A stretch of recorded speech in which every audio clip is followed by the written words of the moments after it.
Welcome to Peak Performance Perspectives with Mark Talukdar, where we dive deep into the essential ingredients for a good life: health, wealth, and relationships. What does it take to turn a $600 Craigslist gig into a multi-million-dollar franchise?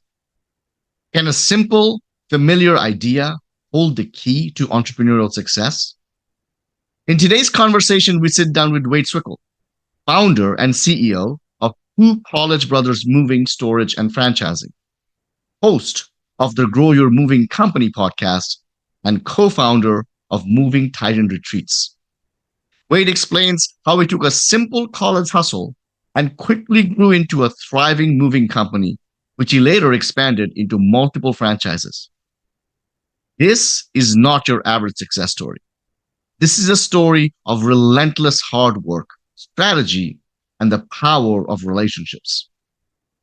If you're an entrepreneur, aspiring business owner, or just someone who loves stories of resilience, this episode is packed with valuable insights and learnings and importance of surrounding yourself with the right people. Let's dive in. Hi, Wade. How are you doing? I'm doing great. How are you doing? Very good. Thank you for joining the call. Yeah. So I read your profile. Right off the bat, what jumped out at me was the fact that you started a business with $600 when you were in college, and now you have grown that business to a multi-million-dollar company with multiple franchises. How did this all happen? Tell us a little bit about how this journey got started. Yeah, absolutely. I went to college. I started off playing baseball at a small school, and I ended up getting injured and came home from school that summer. It was the summer, I think, of 2009, and needed to get a job. And the recession was in full swing at that point in time. There weren't a lot of places hiring in my hometown, and it's a seasonal hometown, Venice, Florida. People come there in the winter time. It's too hot in the summer for the tourists a lot of the time. So there just weren't a lot of places hiring. Businesses go on vacation in the summer. They closed up and could not find anything. And I made a last-ditch effort to put an ad out on Craigslist that said young college athlete looking for any type of general labor. And I started to get a lot of calls to help people load and unload their U-Haul trucks. And what I didn't know at the time is that the summer is usually the busiest time of the year for people who are moving. And because of the recession, a lot of people were trying to save money and do it themselves and hire a college kid off Craigslist for $10 an hour. I actually loved the work. I got to set my own schedule. I got to basically see all kinds of different settings every day. People usually gave me lunch and gave me a tip, and I got to meet really cool people. And it was good work. I made a lot of money that summer just working on my own as like a freelance mover. And so I ended up transferring colleges. I went to the University of Florida after that, up in Gainesville, and decided the baseball thing wasn't going to work out. I wasn't going to go pros. I might as well just focus on school and see what opportunities come up. And I started doing the same thing there. I had a pickup truck, and I'd post ads on Craigslist to help people move. If they needed an extra set of hands, I'd call my friends or my brother, or I joined a fraternity. So I had a network of fraternity brothers that would come and help, and did that on and off throughout college. Picked up a part-time job as a mover for another company for a little while. And when I graduated, I realized I didn't really want to go pursue the degree that I had just gotten. It was a telecommunication broadcast journalism degree. And they basically said, if you want to make $14,000 a year and work 14-hour days in the middle of nowhere for the first 5 years of your career, then this is a great job for you. And I didn't want to do that. So I did the next logical step, what any other college kid who didn't know what they wanted to do with their life was. And I went to graduate school, and I got a master's degree in entrepreneurship through the business school at the University of Florida. And part of that degree, I knew I wanted to start a business. I didn't know what, but I knew moving. I'd been doing it. I understood it. It's a fairly simple thing that I could wrap my head around. And part of that program, our thesis was to start a real business. And so I kicked around a few ideas. My classmates wanted to try to get the next Uber or Facebook or sexy app that was the big thing at the time. All those were getting huge valuations in Silicon Valley. That wasn't really what I was interested in. I wanted to do something that I understood on a local grassroots, almost brick and mortar level. And I kept coming back to this moving idea. So I said, hey, why not? Let's give it a shot. So I did a bunch of research, how to get a mover's license in Florida, how to get a local license. I got the insurance that I needed. Thank you for the insurance agent who took a chance on a 21-year-old kid with just enough money to pay the deposit for the down payment on the insurance. It was like $600.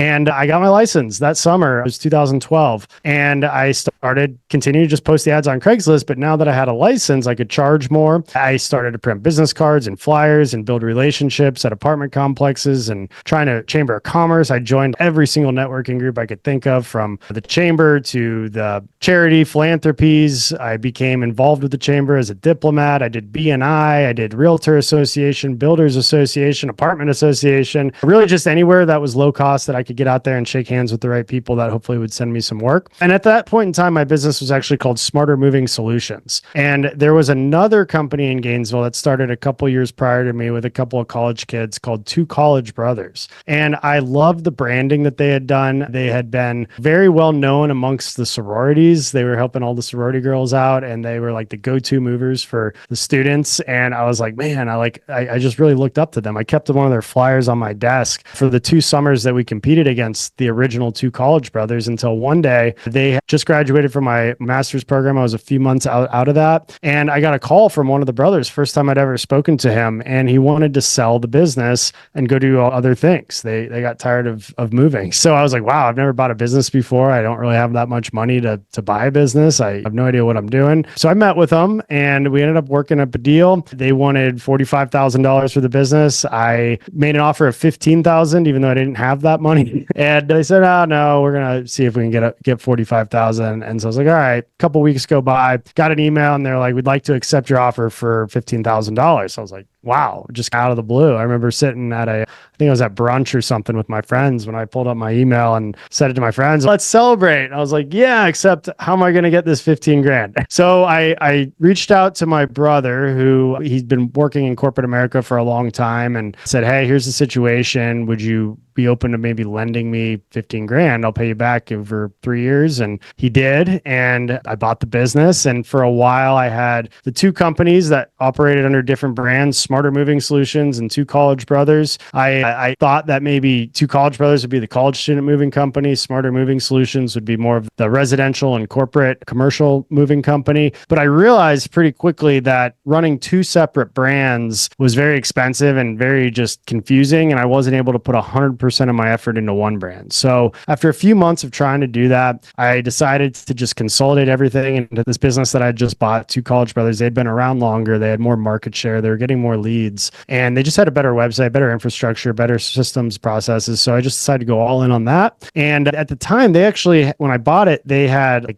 3 other locations. And I say that in parentheses because they weren't real locations. They were listed on the website as a location in Miami, Orlando, and Tallahassee, Florida. And when I started to learn more about the business after we closed on it, I realized like they just had some student ambassadors in those markets that weren't employees. They didn't have any trucks or real assets, maybe a couple dollies and moving pads out there. But I decided, you know what, this is going to spread me too thin. I tried to run it for a little bit, decided to close those down and just focus on Gainesville, making it as big as we could there. And it was the best decision I could have made. I knew I wanted to open more locations eventually, but I just wasn't ready. I didn't have the capitals. Focused on Gainesville for a couple more years, and then decided that, okay, I feel pretty good about our strategy here. We're getting a lot of business. We're growing like crazy. Let's go try to open up down in Tampa, where I have a lot of connections, and a lot of people move to Tampa after they graduate from University of Florida. So we could already have some recognition down there from the people that knew us from Gainesville. And so that was 2015, opened up in Tampa. And then for the next 5 years, I was just driving back and forth seemingly every other day, put a lot of miles on my vehicles. I blew out the engine in the Cadillac that I had at the time. And then I was driving around in a company car until I blew out the engine on that. And I got my own truck and drove that for a while, but just racked up a ton of miles, and just a lot just stretched me very thin. And then when COVID came around in 2020, I decided, you know what? Everybody's just like stuck indoors. I wanted to get somewhere that was a bigger city, more opportunities. There was a lot bigger market share in Tampa. I went to a mastermind meetup at an Airbnb where we presented on our businesses, and everybody was like, it's a no-brainer. Go to where the bigger market is. And so that summer in 2020, I decided to take the leap. I moved down to Tampa. We leased 11,440 square foot warehouse that we're still in today to do storage. And that became our new headquarters. And we kept the Gainesville location running.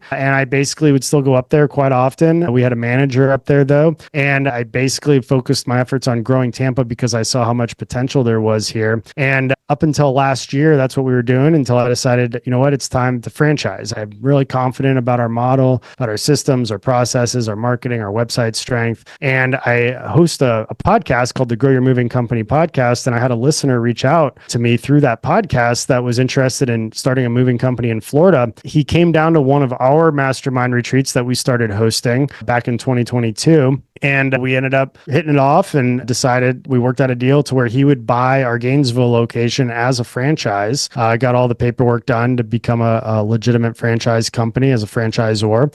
And then we just sold another franchise in San Antonio, Texas, and that opened up in January of this year. And I've just been continuing to grow Gainesville. Continuing to grow Tampa. We've been growing Tampa anywhere from 80 to 100% year over year up until this past year. We plateaued a little bit this year because of the interest rates and just we wanted to tighten things up within the business and make it a role model company and kind of pump the brakes a little bit on the growth and just make it as profitable as possible, make it like a showroom model business for future franchisees. And yeah, so that's where we are now. We've got quite about amount of market share in Tampa Bay. We were just voted Tampa Bay's best of the best storage company, moving company, and a long distance moving company this past year. Gainesville's won that award for their market about 6 times, I think now. And San Antonio is just getting started, but they're trending in the right direction, growing every single month. Right now, we're just trying to grow all 3 of those locations. And then I'm running the mastermind conference as well. That's called Moving Titan Retreats. Again, that started in 2022 after I'd been to a couple mastermind groups, and that's evolved into a full-scale conference that we're expecting 500 moving company owners to show up at this fall. And then from there, we also launched a training program for the moving industry called Tighten Up Training. And I have some business partners on the Moving Titan stuff. So we can basically collaborate, put our minds and our resources together to really truly make a one-of-a-kind resource for the moving industry, something that the moving industry has lacked for pretty much forever. Like this is all very new. When I started my podcast called the Grow Your Moving Company podcast, there were no moving industry podcasts. So it's currently the longest actively running moving industry podcast. The retreat, nothing like that existed. So we started that mastermind group that turned into a large scale conference. And then the training program, everything that existed was super outdated, shot with a VHS camcorder in like the 90s, at least it looked like it. So we hired a Hollywood caliber production team, rented out this big, beautiful studio and made a very high grade course for movers to train on. It's got sales training, mover training, marketing, and that's been a lot of fun too. And that's its own separate business. So really involved in like this ecosystem around moving, and it's helping our franchises because they get to take advantage of all these resources and all the stuff that we're continuously learning every step of the way. And it also helps to build our network around the country, whether that's to sell a franchise to, or if one of our locations have a move going into a city where we need help or truck breaks down somewhere, I know who to call in pretty much every corner of the country now. So it's really just creating this entire ecosystem around the moving industry. And yeah, we're looking at basically setting things up so that at some point over the next 5 years, we can start to try to do like a private equity roll up with the network that we've built and the companies that both myself and my partners on the Moving Titan side are building as well. So lots of exciting things. We're truly trying to revolutionize the moving and storage industry. What an incredible story. And thank you for going into details because I have only about 100 questions to ask from there. I love it. No, before anything, your sense of humor is amazing and I like it. You look like a guy who's easygoing, who's easy to talk to and doesn't take himself too seriously. And I think that is a huge component in becoming a successful entrepreneur because as entrepreneurs, we have to be nimble and we have to be water. We have to take the shape of the container we're in. And if we're too rigid, sometimes that's hard. I laughed and chuckled when you said, when you graduate bachelor school and you don't know what to do, the next thing you do, I was thinking in my head, go to grad school. And you said, go to grad school. And I was like, oh, yeah. Love it. So I found really interesting, which is there's an incredible value for audience members to hear this, is that while in grad school, when given an opportunity to come up with a project which would result into creating a fictional business, you picked something that you knew really well, as opposed to other students who picked something shiny that they didn't really understand. And I think this is a huge lesson in this. Businesses that end up being successful are founded by owners who know inside and out of how it works. If I don't know how to cook at all, I am not going to be a successful restaurateur. So there is a huge lesson in there. I don't know if you keep track of all your friends, but it'd be interesting to see the statistics of whoever came up with those ideas and how many of them actually became successful. I have kept track of some people in my life, and usually they don't pan out. The only business that work out are the ones that. So kudos to you for being simple. I think a lot of times we do things and we take for granted what we know and we want to go for the new and shiny thing, but we really don't have to. The answers we want in life are pretty simple as long as we can do the work. So I really love that. Let me ask you this question. Is it because that you were an athlete and you had a very specific type of mindset, or is there something else going on with you that, because a lot of people in college make a little bit of extra bucks moving stuff. You're young, you're strong, you have time. They don't go and end up creating multi-million-dollar businesses. You did. What is it in you that's different than the hundreds or thousands of other kids who are doing the same? Yeah, it might be, I don't know, but my mind is always just turning, and I love building things. As a kid, it used to be like building forts and building, even before that, like Legos. I love just the idea of creating stuff. And I use business as moving as like my medium to build and create. I tend to get these impulse. Your sound just cut out. It's back now. It's back now. It's back. Okay. Yeah. Sure if I bump something. But yeah, I just love building things. And so when I get hooked on something, when something piques my interest, I go all in and I want to be the best at it. And I saw this opportunity in the moving industry where it's a low barrier to entry, but it's a high barrier to success. And a lot of people that end up in the moving industry do it because they don't have any other options. Maybe they've got a past, or maybe they didn't go to school, or who knows what brings people here. And so I knew that would be who I'd be competing against. And not many people have graduate college degrees from a big public university. So that start moving companies. So I knew I have a little bit of an advantage there, because obviously you got to be semi-intelligent to go to college and graduate. But the sports definitely helped. The discipline, I won an award in high school as the hardest working player on the team. And I think that certainly helps. I love hiring other athletes, whether they're student athletes or trying to go pro and they need a job while they're not making any money doing semi-pro stuff. Like, those tend to make excellent employees because they know how to work hard and they know how to stay disciplined and show up. And so I definitely think I learned a lot of really valuable lessons playing sports in high school and college, just on the work ethic side alone. But you also got to have thick skin, and that's a continuous process, developing that thick skin. Early on, I would take it so personal if an employee was disgruntled or a customer wasn't satisfied. And I think that's good because it forces you to make sure you do everything you can to prevent it. But you're always going to have critics and haters. And even my little brother, when I first started, I had somebody else in my family say, "Wait, I hear you're an entrepreneur now." And he wants to be an entrepreneur. And I'm like, that stuff fuels me. It's okay. We'll see. And so I keep stuff like that kind of chip on my shoulder almost, just to keep pushing and keep grinding, even when things get tough, because they're going to. And business ownership isn't for everybody. And we're extremely selective on who we bring on as a franchisee, because we know that we don't want somebody who just wants a passive income. If they owned a McDonald's or something, they don't ever have to actually work in it. Like, you got to be able to work in this business, and not necessarily work in it, but work on it and become a pillar of your community and build those relationships in order to be successful, because moving is a very people-driven business, and it's a very relationship-driven business, whether it's your own internal staff and being able to build a culture and recruit people, or if it's a customer that has a $4 million home on the water that you have to be able to relate to as well and keep happy. And so whether it's you're relating to the blue-collar side or the high-end affluent side, you got to be able to be dynamic enough to do both, because your inventory in this business is people, and they have families and they have stories and they have stuff going on. It's not like a store where you just keep products on the shelf and you don't have to take care of it. Like, we can only do as many moves as we have as many good people to do them. And we have to be able to lead and inspire those people to do a great job day in and day out. And so there's a lot that goes into that, from just getting that social build up through college, high school, fraternities, sports teams, whatever, being able to work as a team. But I think it definitely is a certain character trait for any kind of an entrepreneur that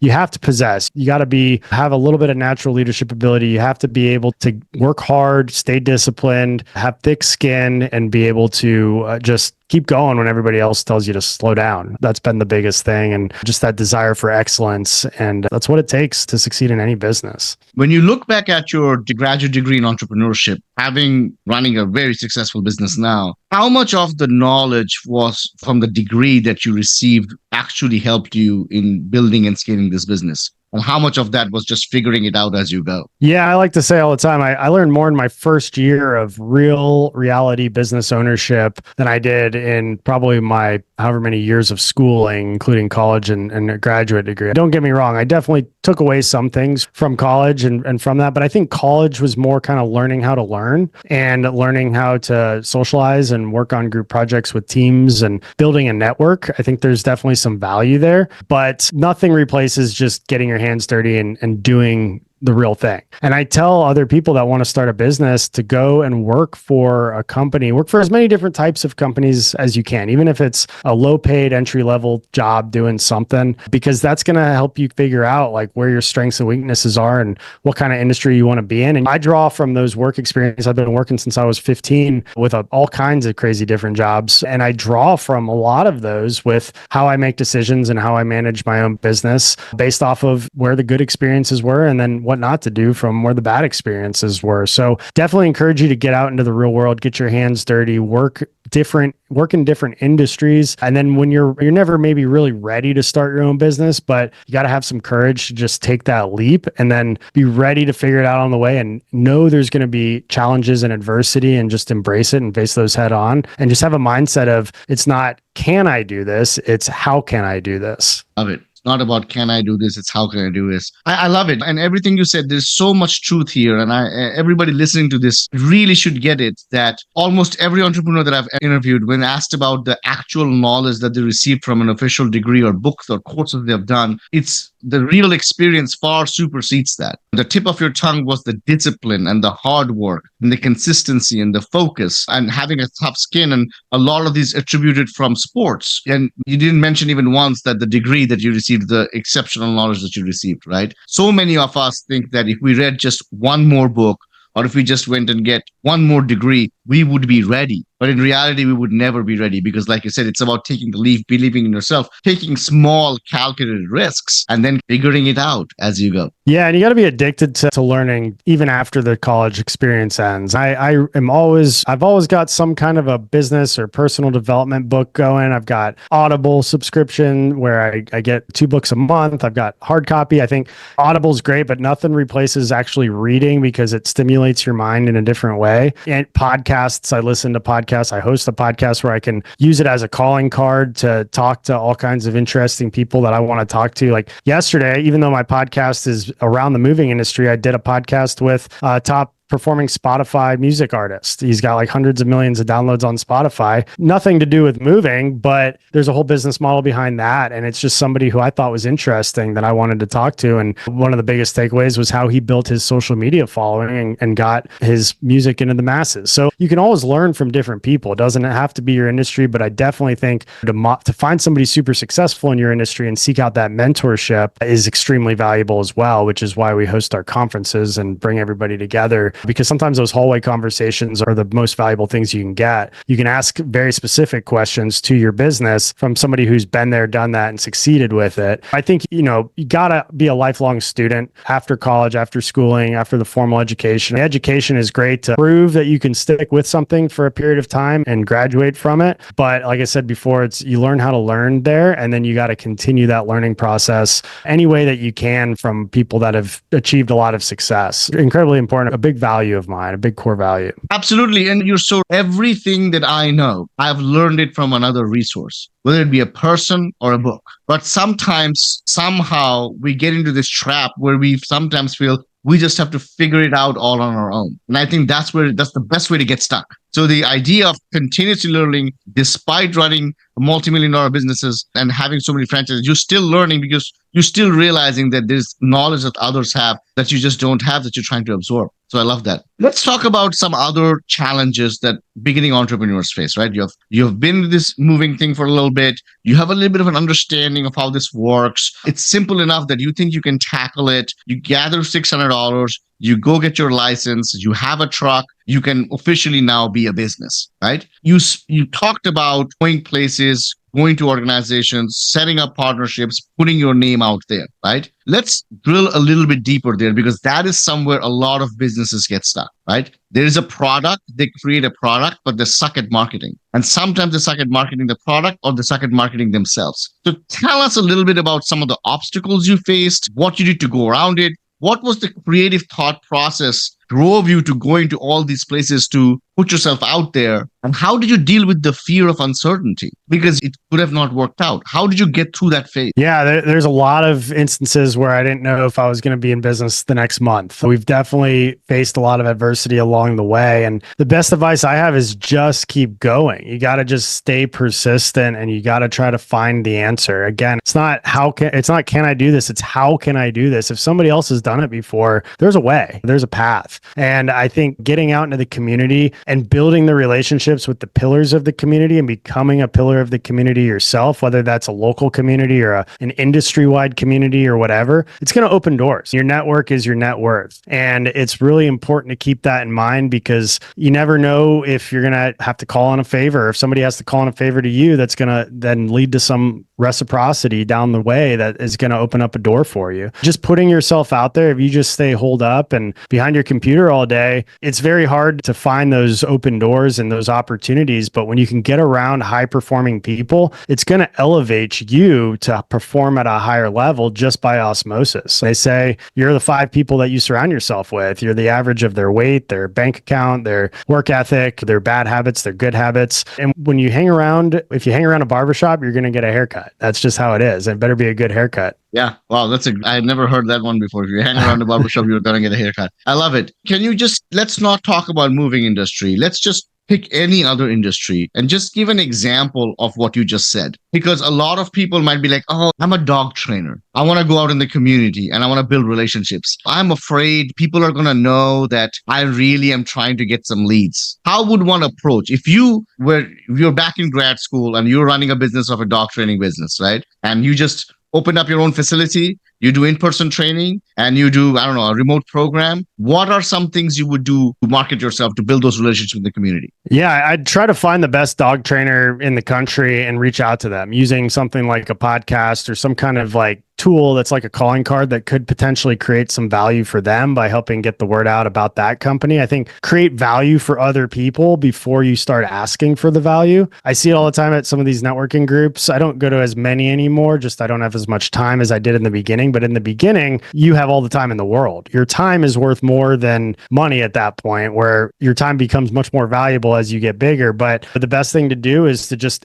find the best in the world at it and try to connect with them and try to pick their brain and read their books. Speaking of dog training, when I got a puppy, I found a book called The Art of Raising a Puppy by these monks that are based in New York that train German Shepherds for the military and police forces around the world. They're the best dog trainers in the world for the highest profile dogs that need to be trained. And I take their word for it. If they say to do this with the dog, to crate train the dog, crate train the dog. And so I'm trying to learn from those people. Whether if I can't connect with them one-on-one or over a podcast or a phone call, then I'm going to try to follow them on social media. I'm going to get their books. I'm going to listen to their podcasts and just try to absorb as much of that as possible. And in order to connect with people, the reason podcasting is such a great tool is because you're helping to promote them. You're giving them a platform to send their message out. And it's mutually beneficial because it grows your credibility as a podcaster, that more prominent of guests that you bring on, but it helps them too because you're giving them free publicity basically. And hopefully somebody listening at some point is going to hear them and you're sharing each other's networks. So you're going to get access to their network when they share it. And then they're going to get access to your network with all the other guests that you've had on that have done the same thing. And it really just compounds that. And it's crazy because now I'm meeting people that run in the same circles as people that I met years ago. And it's like just connecting those dots. And if you can become a connector and introduce people to somebody else that might be able to give value to them, all of a sudden you're at the center of that relationship, and you can have a relationship with both people. Now they have a relationship that might open up another door up here. That's the biggest thing early on. Your time, you have a lot more time than you have money. Get out there, try to find who the best people are, try to create value for them some way, shape, or form, whether it's promotion, whether it's doing something for free for them, just trying to get your foot in the door and become somebody who they don't want to take a deep breath when they see you calling and picking up the phone, because they know you're just always asking for something. Sometimes pick up the phone and call people just to talk and catch up. You don't always have to call somebody to ask them something. And then that way, when you do have a favor, then it's not gonna be that weird of a relationship where it's just a take. It's give, take. And I think that's really important to keep in mind, rather than go to one of these networking groups and just get swamped by people trying to sell you a security system or health insurance or whatever. Those people they're leeches. And if they're not providing something for me, it's just exhausting. But if they sell security systems, but they want to come and they want to take pictures so that they can make a collage and post it all over social media and do a boosted post to help grow my brand. Wow, that's really cool. This guy's trying to help me grow my business. So I'm going to try to help him grow his business at some point whenever I have a way to do that. Love it. What is an example of something you did back in the day? Because this was before podcasting had started. What were you offering back in the day when we were building this relationship to get the ball rolling? Yeah, in the beginning, I probably didn't realize how important that value add before you get the ask really was. Back then, it was really just volunteering my time. I was doing a lot of not-for-profit stuff. We were sponsoring charities. I was working for the Chamber of Commerce as a diplomat, which basically was like they helped do ribbon cuttings and greet people and make them feel welcome to the chamber and connect them with other people. So it was a lot of things like that, and really just being there, getting that face time, because familiarity breeds comfort, and people like to do business with other people that they're comfortable with. So if you just show up and you're the face that's always at the ribbon cutting or always at the networking group or luncheon or whatever it is, you don't have to sell. People, they know who you are, and when they need your service, then they'll call on you. I think I figured that part out pretty early on, but now I'm really getting a lot more dialed in on how can I help other people before I want them to help me. I love it. One of the things that you mentioned about the moving industry, you said the barrier to entry is very low, but the barrier to succeed is very high. Today's world, same is with podcasting, same is with social media. Barrier to entry is very low. You just need a mic and a computer to start a podcast.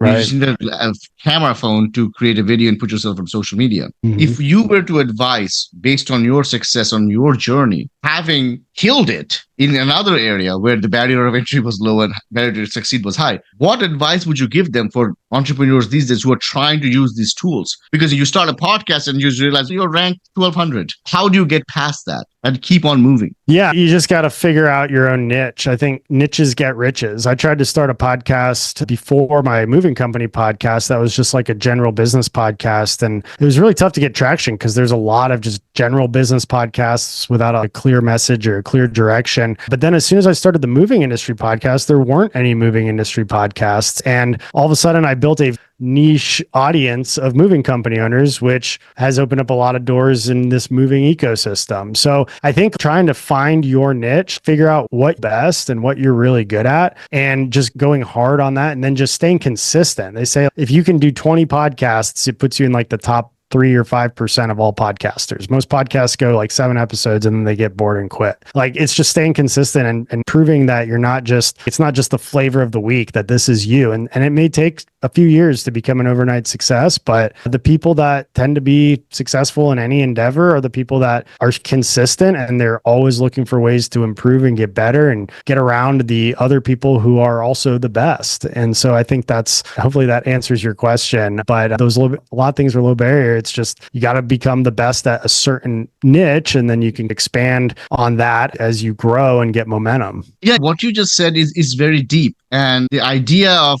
loving something and continuing to do it without getting caught up in the minutia of minute-to-minute numbers increasing, followers increasing, I think that's where it's at. I've also heard of the statistics that says that most people quit after 7 episodes on the podcast. And I wonder why that is. Because if you truly, really enjoy talking to people, why would you quit after 7 people? Perhaps, I don't know, we will never know, perhaps they were looking for some numerical validation that didn't happen within those 7 episodes. So they moved on to the next thing. Right. So I think there's great value here because I talk to a lot of entrepreneurs who talk about, oh, it was easier back then. It's so more competitive now. Principles of success have been the same since the beginning of time. And you talking about it also validates that. I love it. Tell us about these are all great stories, right? You're talking about how you started from nothing and how you build these relationships and how that ended up being your first location in Gainesville and then moving to Tampa and then selling the Gainesville location. These are all amazing. But let's talk about the dark days. Let's talk about a challenge that really you thought you weren't going to get past. What did that feel like mentally? What did you do to get through with it emotionally and then tactically, if you're able to share? Yeah, absolutely. Thing is, you're not always going to love it. Like you might be super excited about going into business on day one and be super energized, but eventually that's going to fade. And sometimes it's going to suck. And sometimes that's where the best opportunities are because most people quit when it starts to suck. And if you do something that people don't like doing, most people don't like to move. So it automatically gives you value if you're willing to do something, even if you don't like it, that other people also don't like and they're not willing to do. You're doing something people aren't willing to do, they're going to pay you for it. So that's important. And I think,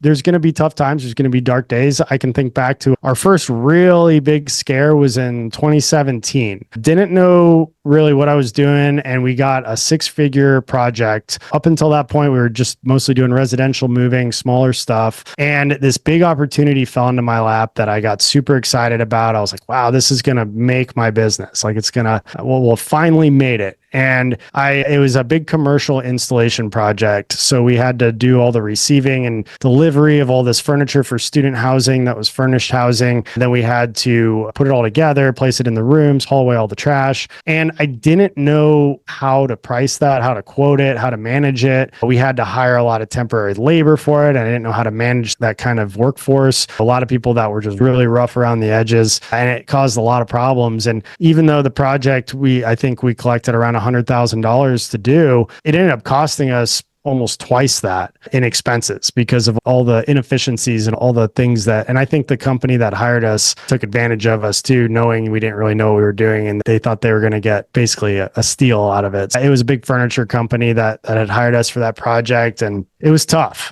Those were some of the toughest days that I can remember because we didn't have any money in the account afterwards and we had to pay a lot of people, but I just kept going, kept finding a way. We took out loans. We just didn't splurge on any expenses. And it definitely set me back probably almost a whole year digging myself out of that hole. But because I was able to persevere and find a way to make it happen and figure out how to keep the lights on, at least maybe they even got shut off and I had to call it emergency and get them back on. That surviving that gave me so much confidence to know, A, I'm going to do whatever it takes to never be in this situation again. B, when other things get tough, it's not as bad as that 2017 experience was. So if I can get through that, I know I can get through this. And that was going into some dark, deep, uncharted territory waters. That was a pretty traumatic experience because I was so excited going into it and then just so devastated afterwards when we were so far in the hole. And but sometimes the night gets the darkest before the sun comes up. And it allowed me to really dial in a lot of different areas in the business that weren't dialed in before and ultimately emerge stronger, more wise, and more confident. So looking back on it, I laugh about it and I just think back, that was a really shitty time. But ultimately, it made me stronger and it helped to develop me into a more versatile, dynamic, and confident entrepreneur. Did you find yourself blaming yourself at all? Yeah, it's easy to blame everybody. And at the time, I definitely felt taken advantage of. And I wanted to point the finger at the property management company that set us up with this furniture company and then point my finger at the furniture company. All that does is it doesn't make the situation better. I like being a problem solver, not a problem finder. And it's easy to fall into that problem finder trap. But unless you can solve it, you're not going to be around. So it won't even matter. So that was definitely, you got to take personal responsibility for everything at the end of the day.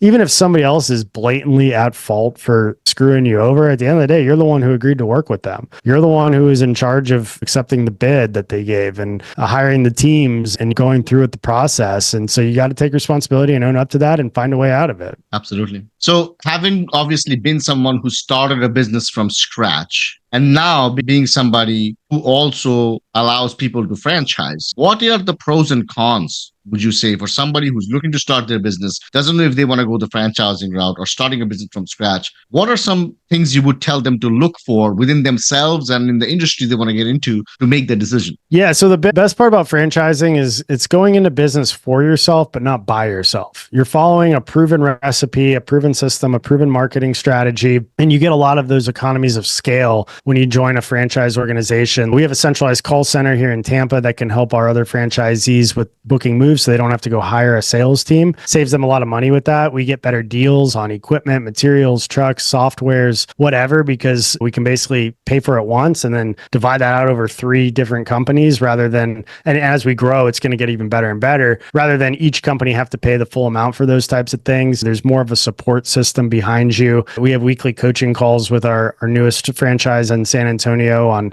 what are you dealing with this week? Oh, you had a customer that didn't pay. You had a broken item here. What kind of marketing are you doing? Like, we're there to hold them accountable and coach them through things, answer their questions, and really draw off of all of the mistakes that I made and all of the personal experience that I had so that they don't have to go and make those same mistakes. We don't want our franchisees to bootstrap the business like I did, because it took me about 7 years to finally get on top. We want them to be successful in 3 years. And we actually have a $1 million guarantee where we say, if you aren't doing $1 million in revenue by year 3, we'll give you the opportunity to refund your franchise fee and let you out of the franchise agreement. No other franchise is doing that, but that's how confident we are in our ability to get them to get the business that they need to hit that $1 million mark, because moving doesn't really become super profitable until you're at about $1 million if you're trying to run it like a real business. You can make money if you're doing less than $1 million, if you're on the trucks every day and super in the business, but we don't want our franchisees to be in the business forever. Maybe in the beginning for the first year to really learn all the ins and outs. But after that, like, we want them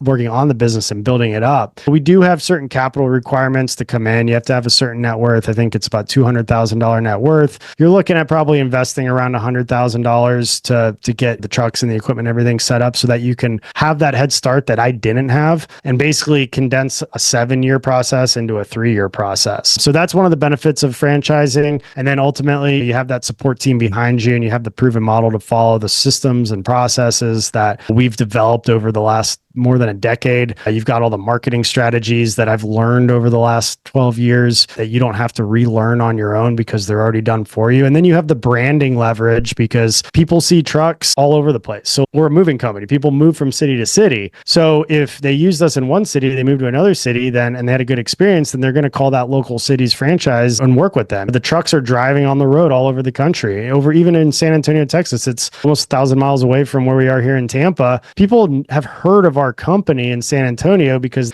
know somebody in Tampa. They used to live in Tampa. They visited Tampa. They saw our trucks, or they saw our trucks passing through another area where they either lived before or into that area. So it helps to just really leverage that brand versus going out and doing it on your own. Now, the cons to franchising is you have to be willing to follow somebody else's plan. So if you're a super creative, independent type, it may not be a good fit because we expect you to do things a certain way. The reason, because we know that way works. But if you're stubborn and insistent and you think you can reinvent the wheel better than we have, then it may not be a good fit because there's going to be that clash there. If you don't like our branding or whatever that we're doing, then it's probably not going to be good. You have to be willing to follow the script, basically, follow the recipes. There are people out there that's just not for them, and that's okay. They're not for us either, and they can do their own thing. And we've got other resources with the moving titans and stuff that might be able to help them too. But that's definitely one of the cons. The other con is that you have to take into consideration franchise fees and royalties. It's going to cost you a little bit of money to get involved in our organization, and there's going to be an ongoing royalty. But we look at the ongoing royalty like a sales tax, except instead of paying the government, which you don't know what they're going to do with your money, you're paying it back into the organization. That's only going to help to grow and build and improve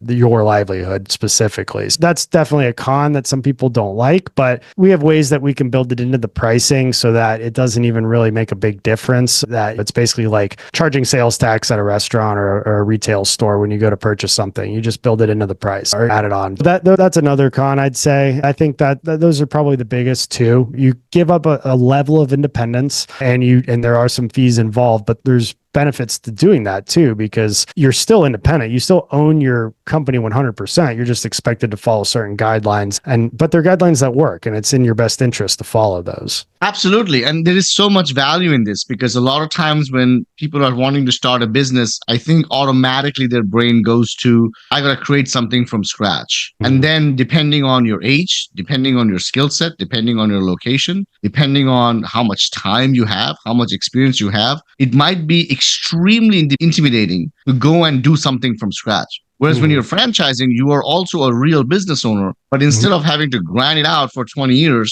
with the really high chance of failing, because 96% of business owners fail in the first 10 years, you are depending on a proven system that another company has created. And you're literally taking advantage of the years of knowledge, the failures that they have gone through, the mistakes that they have made, and you're buying into it and getting a ready-made DIY system, done for you system for you. So I love it. I think this is something that more and more people should think about. America was built on the foundation of single person owned businesses, whether that be businesses you build from scratch or franchises that you buy into now. I think you are doing a phenomenal job at not only being an example to the community as somebody who could do something from scratch, but also giving an opportunity to others to fulfill their business dreams. So thank you so much for being on the podcast, Wade. It was so lovely to talk to you.